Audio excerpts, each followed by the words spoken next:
Hi, Water Signs, Cancer, Pisces, at Scorpio. Welcome po sa ating channel. This is all about love at ito yung Daily Gabay Tarot Love Reading for July 25, 2024. Para po ito sa lahat ng single, kay crush, sa may relasyon, buhay, mag-asawa, friends, and family connection.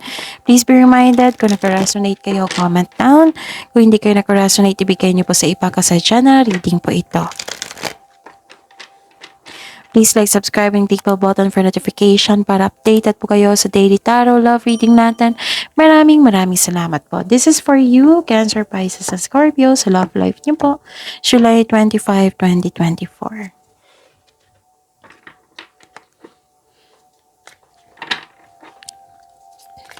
Spirits Guide. Ano po yung gustong sabihin ng person ni Cancer, Pisces, and Scorpio sa kanila ngayong July 25, 2024? I never expected to fall in love. Ah, in love na in love ah.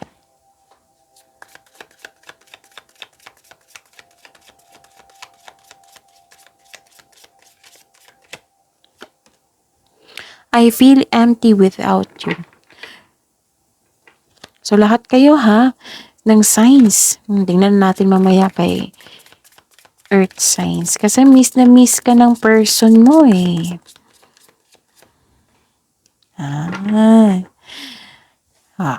Tingnan nyo. I never expected to fall in love. I feel empty without you. So miss ka niya.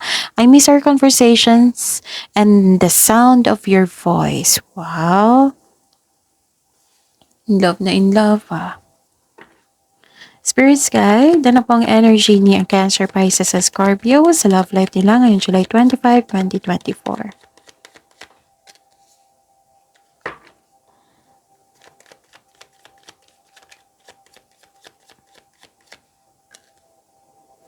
Okay, so kamusta ang energy? Nakikita ko dito, naging impatient kayo eh. Naging impatient kayo sa isang tao na nanloko sa inyo. Pwede din na mismo siya, pero mas nangingibabaw yon ng most of you, naging impatient kayo sa isang tao na hindi totoo sa inyo. And nakita ko dito na you're giving up. So, dalawang card na nagsabi dito, naging impatient po daw kayo sa isang tao. Kasi matigas ang ulo, ayaw makinig, or sobrang stricto. At humingi ka ng time sa kanya, ng person mo. So, wag po daw kayo mag-surrender. Spirits Guide, challenges po na ma-overcome ni Cancer, Pisces, at Scorpio ngayon July 25, 2024.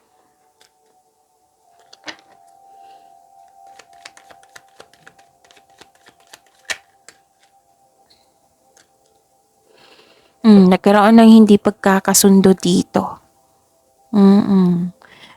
Dalawang card na nagsabi dito na hindi nagkasundo talaga, no? So, tingnan natin, ha? Kasi, may gusto kong, may failure connection dito.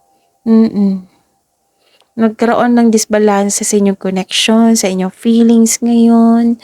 Tapos, nagkaroon ng hindi pagkakasundo. May taong, it might be this your person, nag-promise na pero hindi tinupad yung promises, ganun.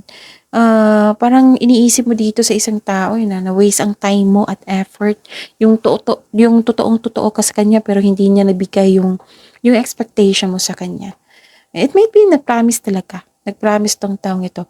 Tapos mayroong sikreto po daw na hindi nyo pa alam. Kailangan nyong malaman ito. So, connect kayo sa inyong intuition. Spirits Guide. Kamusta po ang feelings ng person ni Cancer, Pisces, Scorpio ngayong July 25, 2024?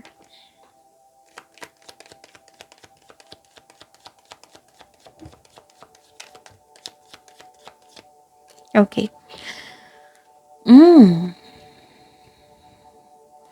Kamusta ang feelings niya ngayon? Nakikita ko dito hindi siya maka-move on. Nahihirapan siya mag-move on. Nagkaroon ng delay sa inyong pag-uusap or sa pagkikita, tapos hindi siya maka-move on. nahirapan siya mag-move on sa mga nangyari. Tapos babalik tong taong to ha para kausapin ka. Nakita ko dito na